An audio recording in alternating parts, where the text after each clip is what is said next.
Welcome to HBCU Live. We are here with Dr. Amber Johnson. How are you today, Doc? I am great. The sun is shining. It's really nice. I am quarantined in my house, so I'm doing good. Have you been adhering to the quarantine? Oh yes. No, like the mail carrier has to leave stuff like across the street. Like, what about DoorDash? Are you one of those DoorDash people? No, I eat Okay. it. I cook Okay. every meal. Everything we eat, I cook it. So. Okay, I hear that. Doc, you're the first Black woman to earn a PhD in computer science from Purdue.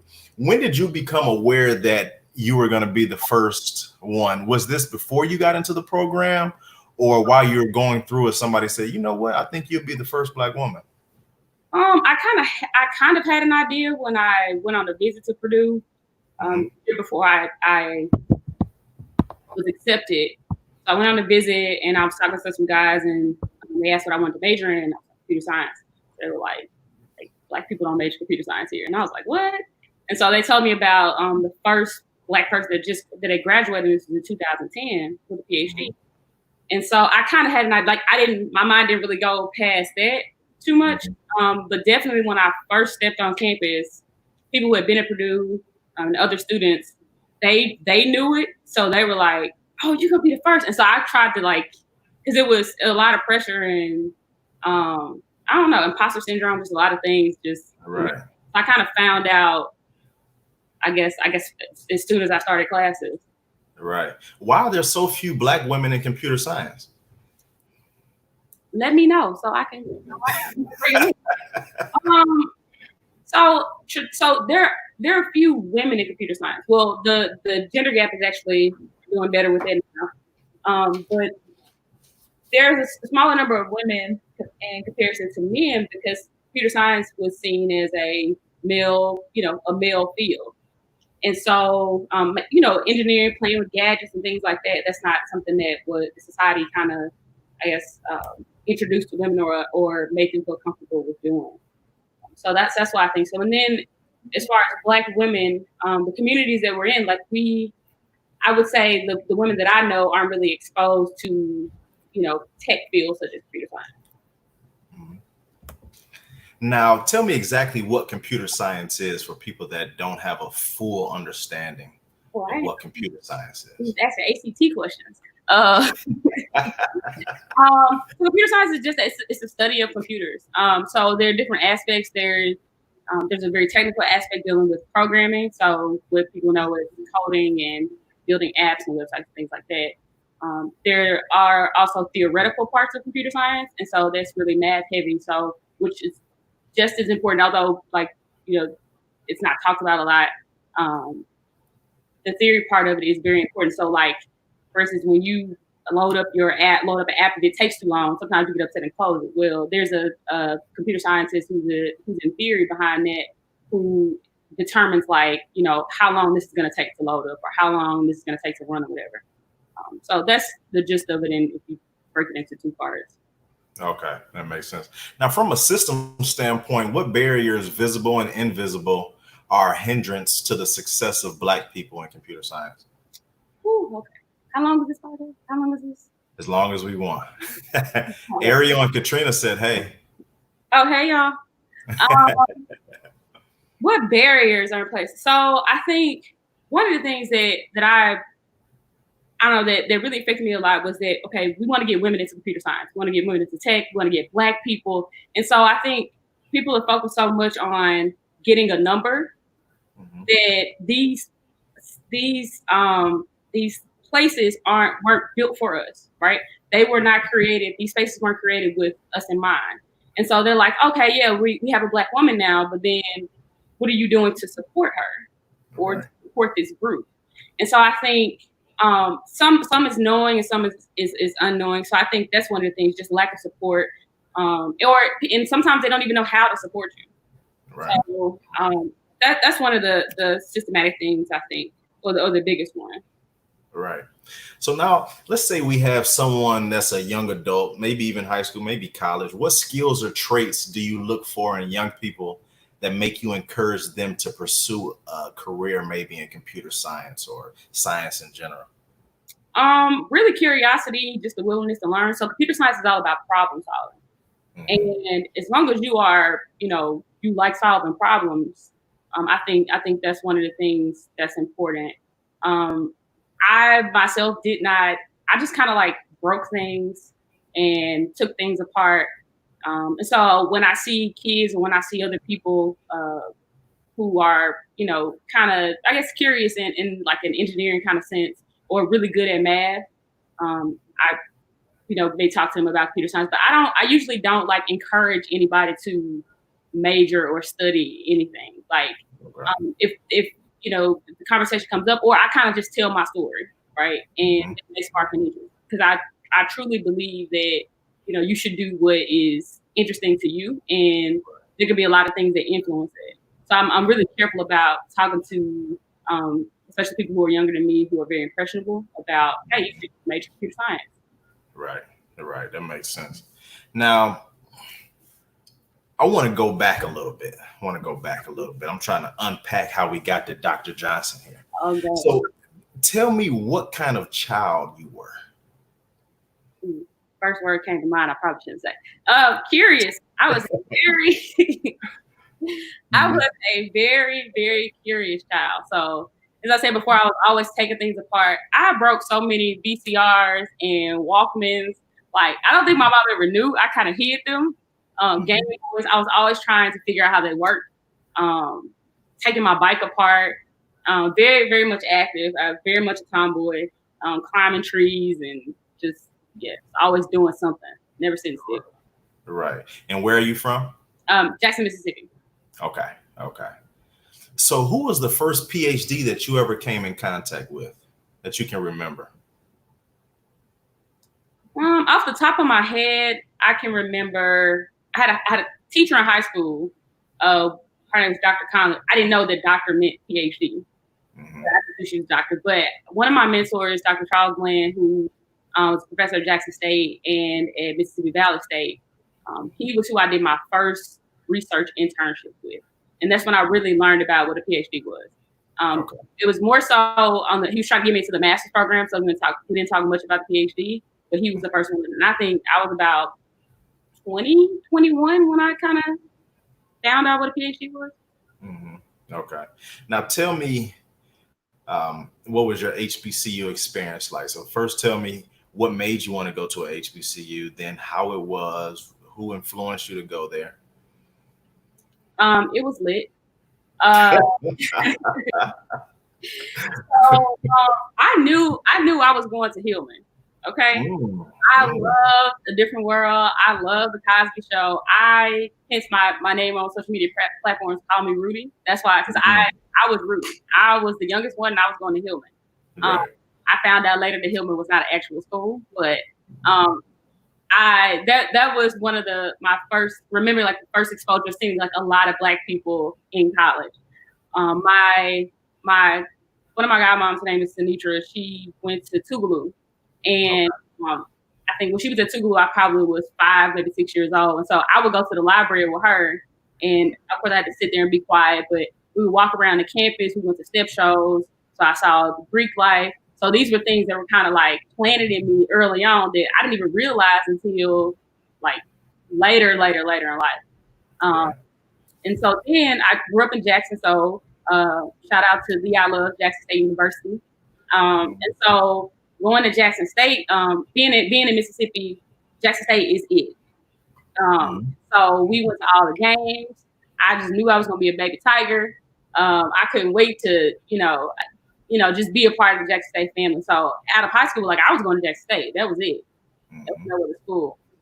So going into that, I actually played basketball in high school, and I got a couple scholarships to college. So I ended up playing 2 years at Tougaloo. Wow.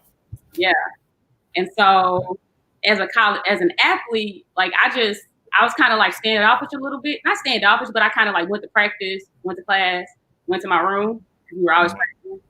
And I think my sophomore year is when I kind of came out and started talking to people. I played Zeta Phi Beta sorority. And so I kind of got more involved, and it is such an amazing experience just having like community, and I didn't realize it until I was away from that community, how great and how important that was. I recently transferred to Des Moines, which is also an HBCU in Memphis, Tennessee. I play basketball as well, and that was also lit because it's Memphis. Right. And then I got a master's at Jackson State, so I actually went to 3 HBCUs. Wow. Yeah. That's amazing. Now, before enrolling at HBCU, what did you think it was going to be like? I actually had no idea. So I was one of the ones, even pledging, like I had no idea about any of this stuff, right? I had nothing. I had no idea what I was walking into. So I didn't really, like I said, I grew up going to Jackson State games and being on Toulouse campus. So like that was my norm. Like being around that many Black people doing some really cool things, that was normal for me. So I guess it was kind of just like being at home. Right. That makes sense. Now, how you expected it to be? Was that different from your real experience? Was it better or worse? I think it was better. Like I said, it was like being at home, but it was like at home with like all these other really smart and cool people. I wasn't like a big party or anything like that, but I'm very social. So like knew a lot of people on campus, hung out. I never got a chance to go to the Greek picnic in Atlanta one day, but I definitely, it was much more than I could have ever imagined. It was so enriching and it was so nurturing, right? My professors, even my classmates, like it was like everybody was there for you. Like you always had some kind of support. Right. Now you were an athlete. What lessons did you take from athletics that that are helpful in your life now? Definitely teamwork. So I was a point guard. So I was a general.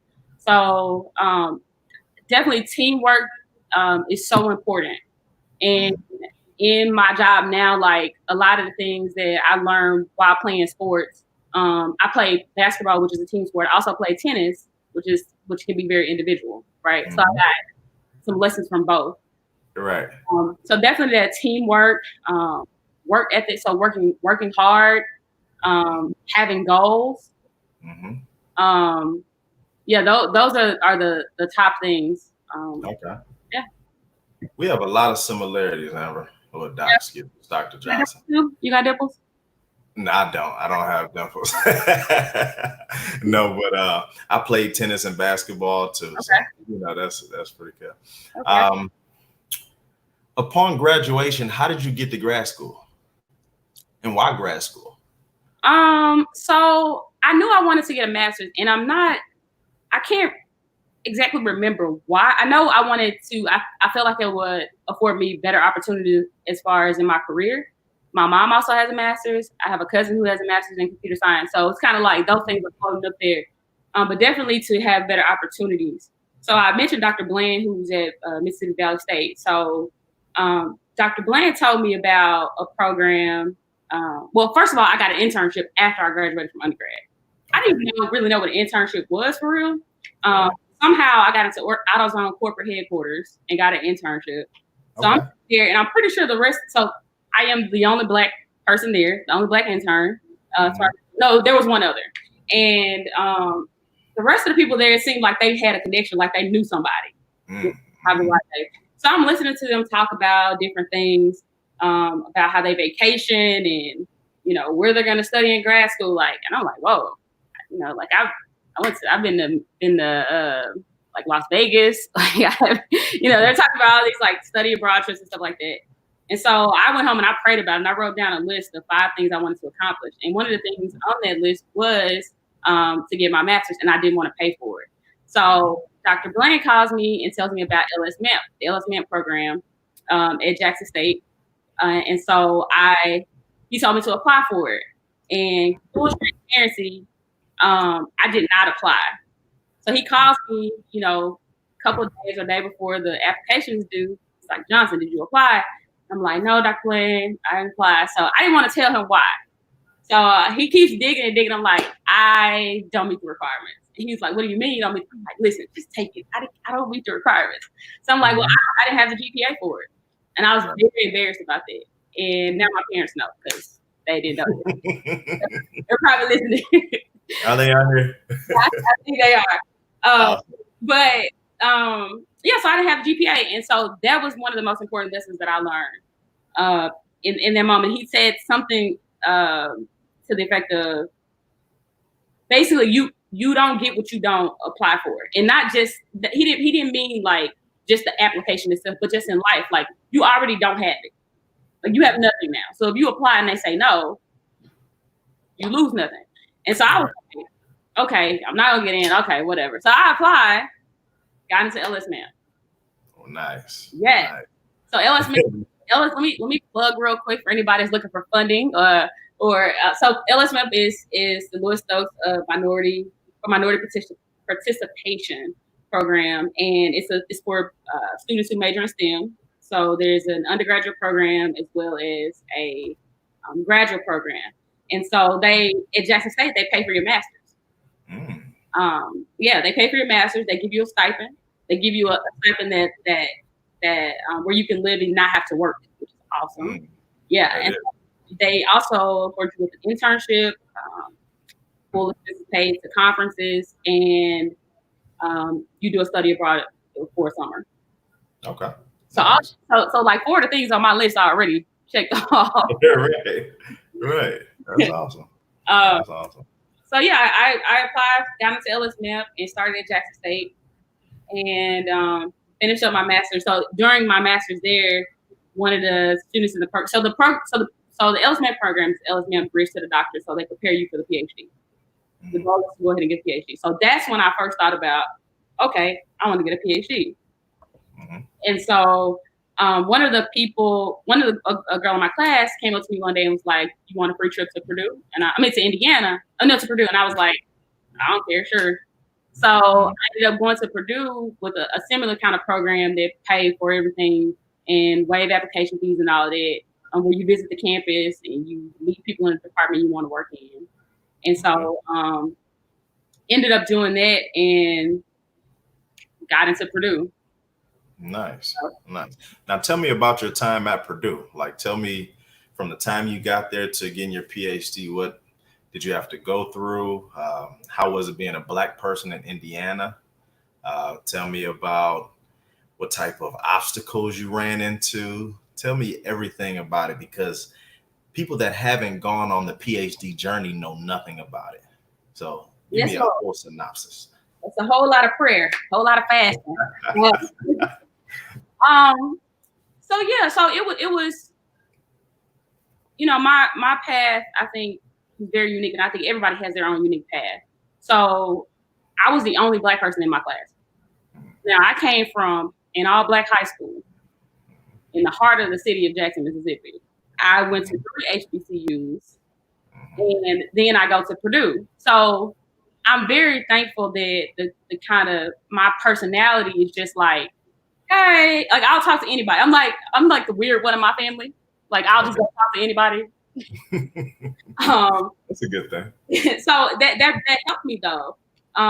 So finding study groups, people not want to study with me or not think that I was, thinking I was inadequate. So like, yeah, it was a lot. Even my initial major professor not believing in me, and like within the first month of school suggesting that I go work in industry and not, maybe the PhD isn't for you, which is a very common thing actually. You'd be surprised. Wow. Yeah. And then on top of that, so I suffer from like imposter syndrome, where I felt like I didn't belong. And the Midwest is cold. Okay. I came from Mississippi. Listen, I had about 3 hoodies and a jacket. That's all you need. Right. And so my very first year was the worst winter they had in like 50 years. It was so that Purdue closed for the second time in school history because it was a negative 36-degree wind chill. Whoa. Yes. Whoa. I had an 8:00 class and they canceled. I think the day before it was like a negative 17, and they canceled classes after my 8:00. I was really, but yeah, so, going through all that, and then my family's very close. Okay. And so my aunt passed away a month before the start of my second year. And it was, yeah, we were like, I talked to her like an hour before she died. I had no idea she just died, So she suffered from COPD, chronic obstructive pulmonary disease is a respiratory disease. And so, yeah, she passed away. But like, because I'm so used to like getting it done, I went home, helped set up, funeral arrangements, all these things, and went right back to school the Sunday before classes started on that Monday. So somewhere in the spring semester, I kind of like crashed, and it kind of all came running down. So like stress, and I never experienced stress before, at least to the point where I knew it was stress. But I knew I had to do something because I started losing my edges, and edges are important. So when my hair started falling out, I was like, nah. But yeah, so went through that, and then just struggling with classes, struggling with like being really isolated. The sun does not shine in Indiana for like, it could be days. Yeah. So doing all that, and then I eventually was sitting down with a mentor one day, and we were talking about research, and God spoke to me. Like, I knew exactly what I needed to do. I knew exactly what my research was going to be. And so I was trying to figure out a way to incorporate COPD with computer science. I don't know how that was going to work. So the more I learned about the disease, I felt like the closer I was getting to my aunt, the closer and more I was learning. I was thinking of ways that I could help. So that's actually how I came up with my dissertation topic. Wow. Yeah. So it was like, this whole thing is like, I know it was meant, and everything was like intertwined. So. Yeah. Did you ever contemplate quitting? I don't know.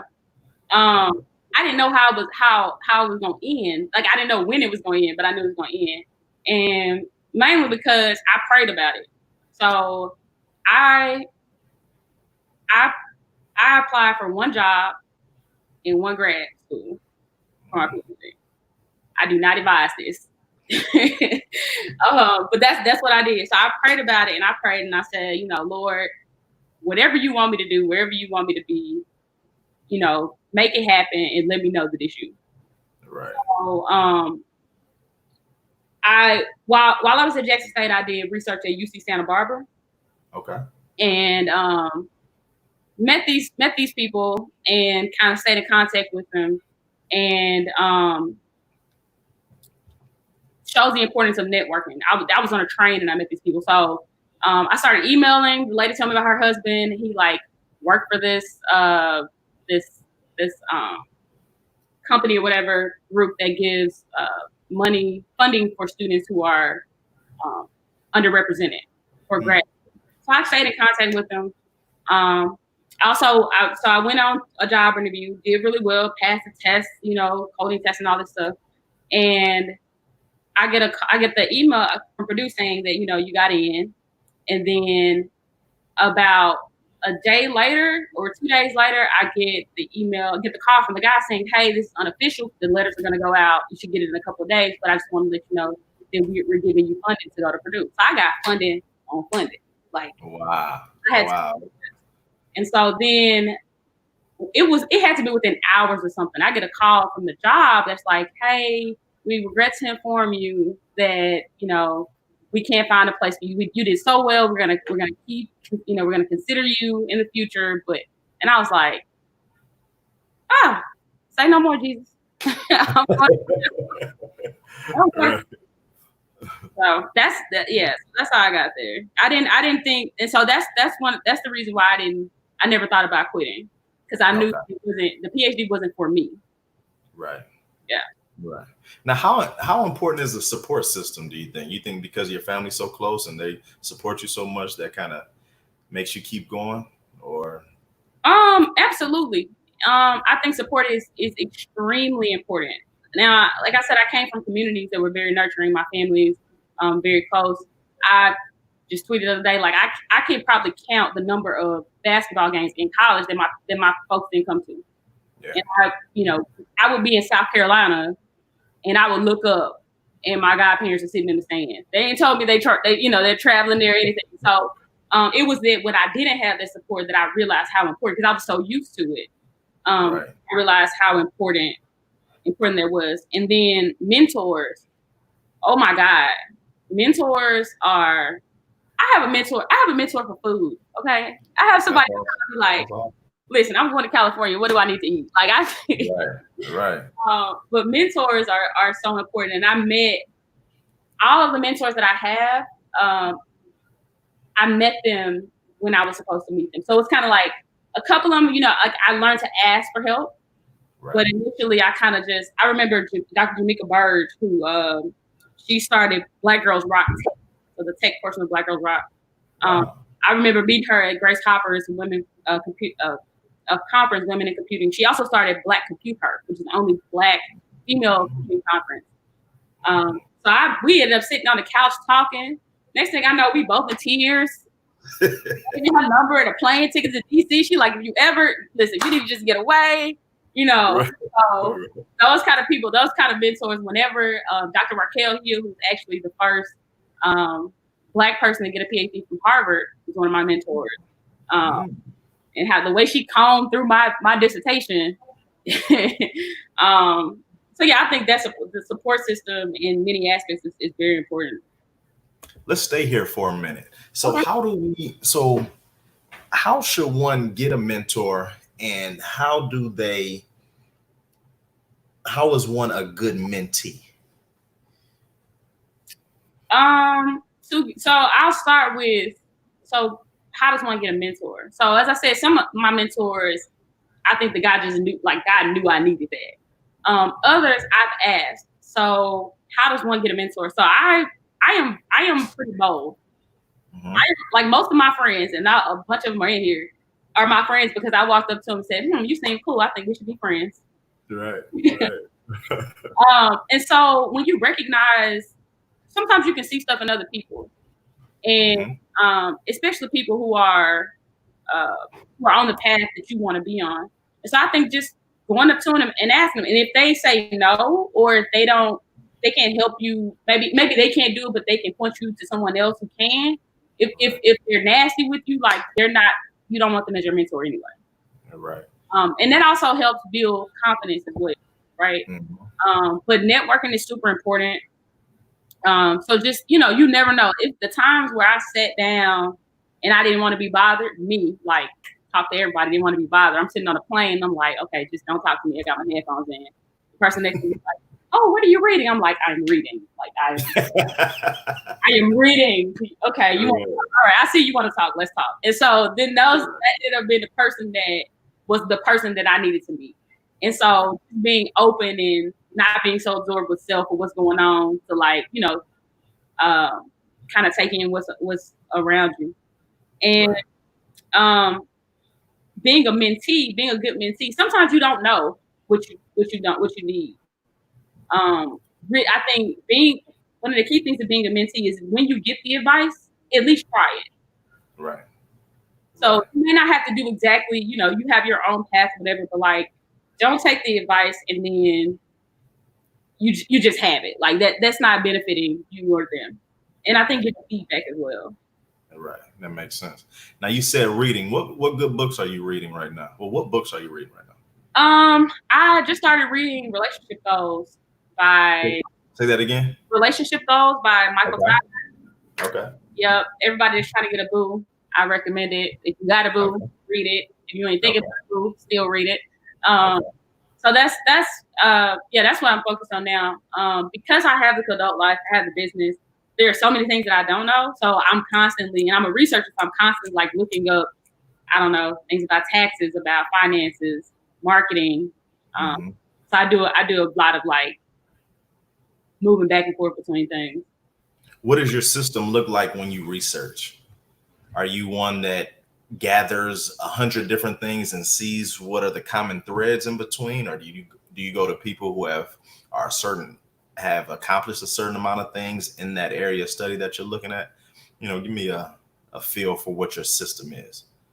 Yeah, so I look at both. So I don't everybody is kind of giving you knowledge from their perspective. Is, like math is like the thing that's kind of constant.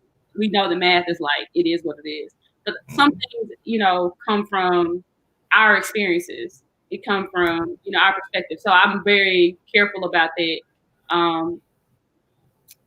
Looking for credible sources. I mean, if I go back to being a grad student, looking for papers and credible sources, reading the references from those papers and those references. So doing it that way. I definitely love like human interaction. So constantly having conversations with people, picking their brains about everything. That's really important to me. And I'm the one that questions things. So you're not just gonna tell me something, I'll be like, oh, okay. Like I want to know, like, where did you get that from? Like, how did you come up with that? So yeah, I'm constantly asking why. Right. That makes sense. What do you do for fun?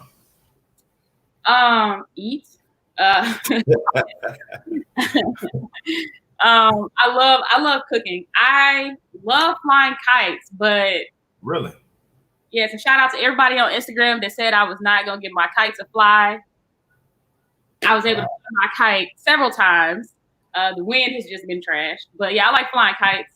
And I like creating. So I doodle a lot. I didn't say I could draw. I just doodle.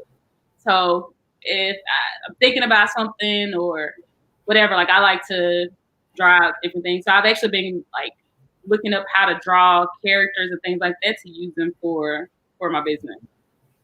So you're a real kidult. So to the heart. I think that's a perfect segue to get into your business. Now you started a business, the Cadult Life. Yeah. Tell me about it and why did you start it? So the Cadult Life is an inspirational apparel line that encourages others to be who they are, no matter where they are.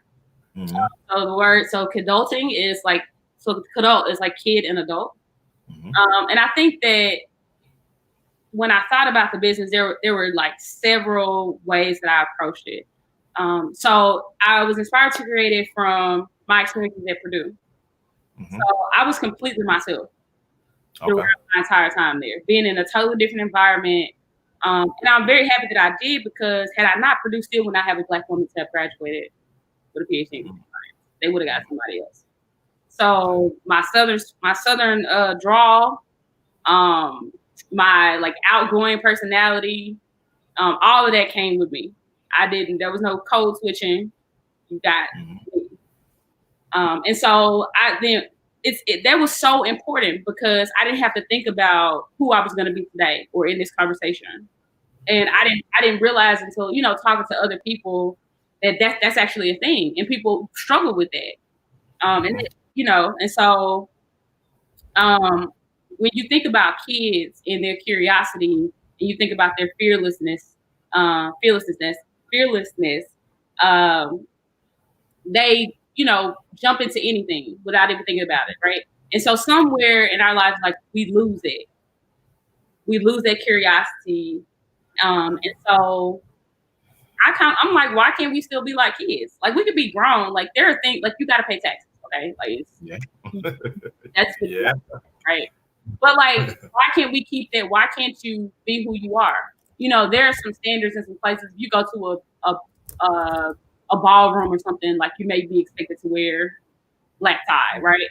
But aside from things like that, like, why can't I be me? Right. And I'll digress for a moment. So like, for my dissertation, I remember, and shout out to all of my friends who are in here who supported me throughout that. I remember trying to, like, I was practicing giving my defense, and I was like, it was not working. And I was so stressed out. And so they were like, okay, what did you do? So I stopped the presentation, and I was like, look, my auntie died. She had COPD. I wanted to figure out how to get this into my dissertation. This is what I did. This is how I came up with X, Y, and Z, and how I got to the solution. And they were like, say that. And I was like, you're right. And so instead of trying to fit into this box, just be who you are. So that's what the Cadult Life is about. And then the other part of it is, I feel like we're always trying to figure out how to adult. So like, you know, and so especially that transition between being a kid, or, you know, society says you're an adult now, but your parents are still saying you're not grown. And then, you know, so so what is it, where, at what point do you become an adult, and what does that look like? And why can't you define it? Right. Yeah. Right. Now walk me through the time you had an idea for that shirt you have on, to coming up with a design, Okay. to having it of, I guess it's probably available to you having it on. Walk me through, like, how do you create? How many different iterations did you go through? Walk me through that. So I think I actually came up with this before I came up with the logo. So I wanted something playful, but also grownish. You know, Okay. I didn't want somebody to look at it and go, "Ooh, no, I'm too grown to be wearing that," right? So, you know, as you can see the font here, like it's playful, but it's also kind of like, you know, grown up a little bit. Right. So when I came up with this, I was actually sitting in a hotel room in Florida, and I had just gotten a cricket. So I was traveling back to Maryland. It was random. Traveling back to Maryland, I was like, I want to make a shirt. I was at this conference. It's like, I want to make a shirt. Like, I already had the business, all that, but I hadn't done anything. But I'm like, I'm at this conference and people need to see this, and I think they'll like it. So I'm in the hotel room and I'm like, okay, I stayed up like for a while that night and just played around. And then I cut it with the cricket and ironed it on the shirt. So I went to the conference, and like 10 people off top was like, oh, I love that shirt. And I was like, you do? And I was telling my cousin on the way there, she was like, that's the one. I was like, remember, I was in a hotel room with an iron with no steam making this shirt. You gotta remember this. Right. That's how I came up with this design. But with others, and it's kind of, I don't know, there's some sort of creativity or something that I may be thinking about or going through at the moment. So I'm kind of just sitting and I think I'm like, yeah, I want to do a design. So I'll sit down and I'll try to create one and it's like, fail. But I'll like randomly be watching TV or eating some donuts or something and like just start doing. And I'm like, oh, that's dope. So that's kind of how I come up with things. Okay. I just got hip to a website called Alpha Broder. Are you hip to alphabroder.com? I wasn't hip to it. They probably have the best prices on shirts. Is that where you get yours from? I go through, so there's Bella Canvas and Jiffy shirts, and I think I may have ordered something from Alpha before. I didn't hear about tip or tab with Jiffy shirts. Okay. That makes sense. Monica Johnson said her dissertation defense was amazing. Tell me about your dissertation defense. Thanks, Monica. Monica Johnson, who is the director of the Black Cultural Center at IU University. Oh, wow. Yes. Oh, wow. She wasn't going to let you just be humble today. She has to. Oh, no. We want to hear about this. My folks already know. I know. Listen, I'm telling you could be a street sweeper only on Tuesdays. I'd be like, my brother be you don't see no dust on the street when my brother is. So yeah, so my defense, so my family, I think maybe about 2 of my family members knew what I was doing. And that's a whole conversation. Even in the PhD program, they just knew I was in school for my whole life. But as far as like what I was, my research, maybe two of them knew. And I didn't tell them. I just didn't tell them. It's for a reason. Like I kind of wanted to keep it to myself, and it was very intimate for me. So I actually created 2 software tools. One to visualize electronic health records, and the other to do modeling and simulation. So we don't know a lot about COPD. It's actually not that old of a disease, but it's the 4th leading cause of death in the United States. And so millions and millions of people die every year, like billions of dollars are spent in healthcare costs for COPD. And so I realized, like, so my aunt died in the ICU. So I get this ICU data that I can use. And the data was like trash. I'm like, it's no way that people actually look at this and get something out of it. So I'm sitting there and I'm like, I build something so that I can see everything that happens. So I had a team of doctors and like researchers. So we're sitting there and I was showing the doctor. I'm like, yeah. So if you look here, she's like, what are you using? And I'm like, my computer. Like, she's like, what's this software? And I was like, oh, it's just something I wrote. She's like, you wrote this? That's when I knew it was something. I was like, oh yeah. I mean, I just wrote it so I can see stuff. So that was the first part of it. And then the second part, like, we don't know. It's hard to answer questions with COPD because there's not a lot of data and things just happen so sporadically. So I wanted to be able to answer any clinical question based on a patient's data. So instead of looking at, looking at a chart and going, oh, okay, your blood pressure spiked and your blood sugar is up or whatever. Like, I wanted to be able to visualize that using everything that was ever taken 10 years ago. So with using this, we can potentially pinpoint when the COPD first came about. So if you may be diagnosed 10 years later, we can go back to your data and visualize this and model it in a way that says, like, hey, this is going to happen. So for my defense, I had about, I don't know, it's probably about 50 plus people. I think I may be exaggerating. I don't know. It was a lot of people. Like the most people that were apparently ever in a defense, at least in my department. Okay. And, I mean, it was black. It was blackety black. Like all the black people on campus were there, and that's how we do. Like we celebrate each other. We support each other. If you have a concert, everybody is going to be there. So everybody was there, and I live streamed it on Facebook. Wow. Pretty confident, right? Nope. Very. I wasn't even thinking about it. All I was thinking was my family wasn't able to be there. I had two of my sisters, my cousins were there, but like my grandma wasn't there.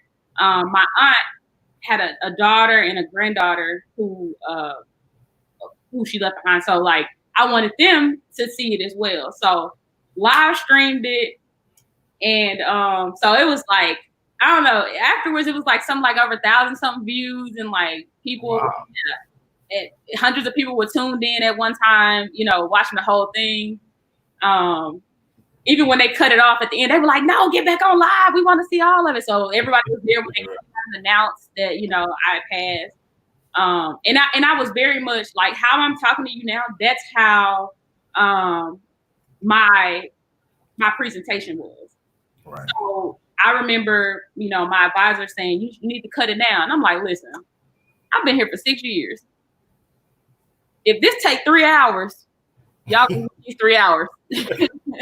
Right. So yeah, it was really an amazing experience, and I didn't think about it until after. People were like, "But you live streamed on Facebook? Like you knew you was gonna pass?" I was like, "No, I just wanted my mom and them to see it." Right. Yeah. Now you wear a lot of hats. What does a normal day look like to you? For you, I should say. So I try to get up and pray and journal. I started walking since I can't hoop anymore because social distancing. Okay. But aside from that, like I tried to, so everything with the Cadult Life, I do it myself. So I design, I actually press the designs on the material. Like when you order, I create your order. It is me every step of the way. I package, I take it to the post office. And so I know what I like as a customer. So if someone orders, I try my best to get it out as soon as possible. So if I can get it out that same day, I'm in there. Right. So I'm I'll try to do something consulting in the morning, and then I'm a software engineer for Northrop Grumman. Okay. So before we were quarantined, I would get to the office, try to get there pretty early, and get home so that I can work on more consulting things. Okay. So yeah, that's pretty simple there. What's your website? TheCadultLife.com. So TheKidult Life LIFE.com. Okay. Now, how do you advertise? Social media. I do a lot of Instagram, mostly Instagram, Facebook. Okay. My friends, they share things. If Shaq is watching this, I've been trying to get in touch with Shaq. And he's a Cadult. He's definitely a Cadult. Chance the Rapper, yes. Okay. All the childish people I see on TV. I've reached out to a bunch of social media influencers, and I don't just go there. Like I I also reach out to just everyday people. Right. And I send them gear. I recently connected with a few people who have been very positive and supportive. So yeah, I just kind of put it out there, put my story out there. If they respond, I'm like, hey. Otherwise, I'm like, you know what? One day. Right. Do you run Instagram or Facebook ads? I've done it a couple of times. Okay. Yeah. How did they work? I got a couple of hits. I think because with Instagram and Facebook ads, you have to pay a lot of money to get a wide spread. So like to reach a wider audience. Mm-hmm. I am the Cadult Life started by me and like my from my funds. Right. So I'm still trying to build capital and build enough capital to send it out. So I figure if I can, by me connecting with influencers and different celebrities, I can, if I get the brand out that way. Right. I would, even if I have to pay an influencer, how I see it is that if I pay an influencer, then that's money in their pocket for, that's a job for them. But also, I'm also reaping some of the benefits of, what they created. So. Right. You know what I found? Instagram stories ads are really, really cheap. Sometimes you can, Instagram stories ads, like Instagram ads and Facebook ads, as you see, like they've gotten pretty expensive nowadays. Yeah. But Instagram story ads just on the swipe up, those are cheap. Like I've got them down to a penny a swipe on a few. So that's something. Yeah, Instagram. You have to tell me your algorithm, tell me your secrets. Right, I'll tell you everything I know. Now, what do you wish I would have asked you that I haven't so far? I don't know about asking. I can tell you some dope stuff that happened while I was. Let me hear it. So I remember we kind of talked about some of the things that I kind of went through while I was at Purdue. Like, I remember thinking I had failed a class because I knew I had bombed the final, and I was. So let's back up. So I remember having my screensaver was John Carlos, the 1968 Olympic runner. John Carlos. And I met him. He came to speak at Purdue, and I met him, and we talked for a while after his talk. And I remember I was like, "Yeah, I had your screensaver. I was gonna buy the poster, but I was gonna wait like till I get a job. So I'm gonna wait." But yeah, like this felt so inspirational because I would do things like I would put different people on the front of my phone so I can see it every day. So John Carlos and James Meredith were two people that I could put on the top. James Meredith, when he integrated Ole Miss. Mm-hmm. And so, yeah, so that was inspiration for me. That's like, yeah, somebody else did it, you can do it, right? And so I met John Carlos, and I was like, so he was like, you know what? I tell you what, give me your address, email me your address, and I'm gonna send you a poster. And I was like, what? You gonna send me a poster? And so anyway, months ago, I didn't even thought about it. I'm sitting in my office in tears because I just knew I was like, they don't kick me out this program. It's done. It's over with. And his grandson, who went to Purdue, he emailed me and was like, hey, my granddad, are you on campus? My granddad, wanted me to give you something. I forgot all about this poster. He walks in with this poster, and I'm just bawling. I'm like, John Carlos sent me this. That was really cool, and that was like one of many inspirational moments, like reminding me why I'm here and to keep pushing and keep moving. It was super dope meeting John Carlos. That is super dope. That's awesome. Yeah, he was great. How can people get in contact with you? So I am Call Me Rudy on Instagram. I Call Me Rudy on Twitter. And then there's Cadult Life. And I always follow the Cadult Life. Shoot me an email. I'll put that out there. Amber@thecadultlife.com. You can send it there. Okay. Yeah, I'm always open to mentoring and talking about whatever. I'm always here to help. People email me, message me all the time, asking for advice about grad school or business or whatever it is. All right. Why did you agree to talk to us? Because I think HBCU Grad is dope. Like the whole, there was a post I saw a while ago. I can't remember her name. I remember interview, I want to say she had on like African attire, maybe like pink and blue or something. But was it Melissa Mitchell? Did she have a hair wrap on? Yeah. Yeah, she's super dope. She's super dope. And yeah. I was like, yo, this is really cool. And I really like the fact, I like that you not only bring exposure to HBCUs, but you give those of us who have traveled that road a chance to like tell the story. And I think that is so important. Because sometimes, you know, I'm just me. I just see myself as me. But yes, this is something that I did accomplish. And someone else who looked just like me may see that and they feel like, oh yeah, okay, I can accomplish this too. And not only that, I didn't have an easy road. Like, I didn't just go to grad school and make straight A's and just like, okay, it's over now. Like, no, there was a whole like, I was, so I think it's really important to be able to tell those stories. So I really appreciate what you're doing. I think it's dope. Right, awesome. We appreciate you. We appreciate you taking the time to talk to us. I wish you the best in your business. Thank you. With Northrop Grumman. Is that how you say it? Northrop Grumman? Northrop Grumman. Yeah. And just wish you the best. You're very inspiring. I'm pretty sure a lot of people are going to see this like, wow, I didn't know PhDs were cool. I know people will be like, people will ask me when they like, you major in computer science? Right. Yeah. Right. How many people be like, wait, but you're not weird. So I'd be offended for my other friends who are kind of weird. I'd be like, wait a minute. Right. Everybody's different. Now, how can a computer scientist help different businesses, organizations, and governmental entities? So if someone is running something, what do they need? Well, when would they need a computer scientist? Anytime there's a problem. We are absolute problem solvers. We aren't limited to tech related things or computer related things. Problem solving in general, because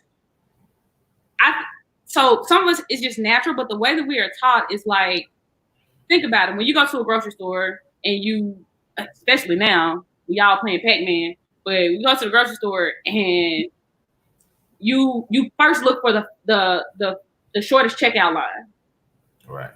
Right. But you may also look for, okay, who's the faster cashier, right? So it may be a shorter line. This person talking to every customer. So you're like, all right. So just like your brain as a computer scientist, your brain doesn't really shut off. It's kind of like, all right, optimize. Everything is optimization. Like, so anytime you need a problem solver in government, definitely, we have cybersecurity and healthcare. I just talked about my research and, how computer science concepts can be applied to the healthcare field. Computer science is everywhere. I think people when they hear coding and all that, they're like websites. I'm like, listen, we all have MySpace, so everybody can code. That is not what it is. Right. It's so much more than that. So. Okay. Yeah. So going through the email exchanges that we had and the message exchanges that we had, how can we be more efficient? No, I think you did a really good. Let me tell you, I was telling my sister, I was like, oh, they like legit, but like this is legit. When you said the email, it's like, okay, there's gonna be a link, and you were like, we're starting at 3 p.m. promptly. I was like, okay, but then you said it again. I was like, let me. I was sitting here. I was like, wait, it's 2:50. You are silly. So no, I think you did your communication. I think you did a really good job. So yes, I will be. I definitely know other people currently in grad school, and that may also be a good segment for you as well, who are currently in graduate school, who have come from HBCUs. I have a couple of friends that have just graduated. Even those. I have a friend who stayed, who has a PhD in environmental engineering, I think, and she works for the government now. She's like, but she went to Jackson State for her bachelor's, her master's, and her PhD. So that could be something interesting as well to talk about. Because I've also had questions like, what if I wanted to stay at the same school, or get a PhD at a PWI versus an HBCU? So right. Now, what's the difference in between PWIs and HBCUs since you went to both? So definitely that community. There is a different type of community.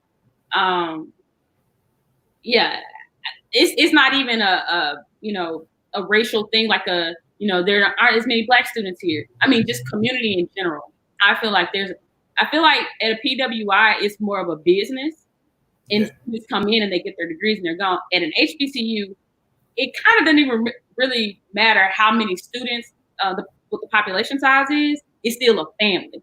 Right. Like, right. If somebody comes from Purdue, it's kind of like, oh yeah, okay. But somebody comes from Jackson State, you got the city population. You're like, whoa. And then if you come to HBCU and you didn't go to an HBCU, then I think definitely that that community, that nurturing aspect of it. I had professors, they would. I knew of them calling students like, "Hey, I haven't seen you in class in a couple of days or a week." I don't think that's going on at a PW, right? From what I've seen. And then at HBCU, it's like we're prepared. Like they at least try to instill in us. You have to be better. You have to be on time. You have to, and instilling that confidence in us of kind of like, go out and conquer the world. Right. So I think that was I kept that to heart, and definitely how to navigate the world. So if you ever register for classes at any, I am convinced that any HBCU across the country, if you've ever registered for classes at HBCU, you are ready for anything. I'm pretty sure you probably still have some of your registration papers. One of my friends, she went to Tuskegee. She told me she still has her stuff from her sophomore year just in case they call her like, you didn't pay this. She's like, nope. Exactly. Yeah, this was great, Dr. Johnson. I really appreciate it. I wish you the best. And if you ever need anything, we'll always be here for you. I appreciate you all. Thank you for having me. All right. Thank you. Well, have a good one. You too. Okay. Thank you guys for listening. That was Dr. Johnson, the first Black woman to earn a PhD from Purdue University. We're HBCU Grad on Instagram, HBCU Graduates on Facebook. We appreciate everyone who tuned in, and we'll be back probably Thursday or Friday with another HBCU Grad Live. Have a good one. Bye-bye.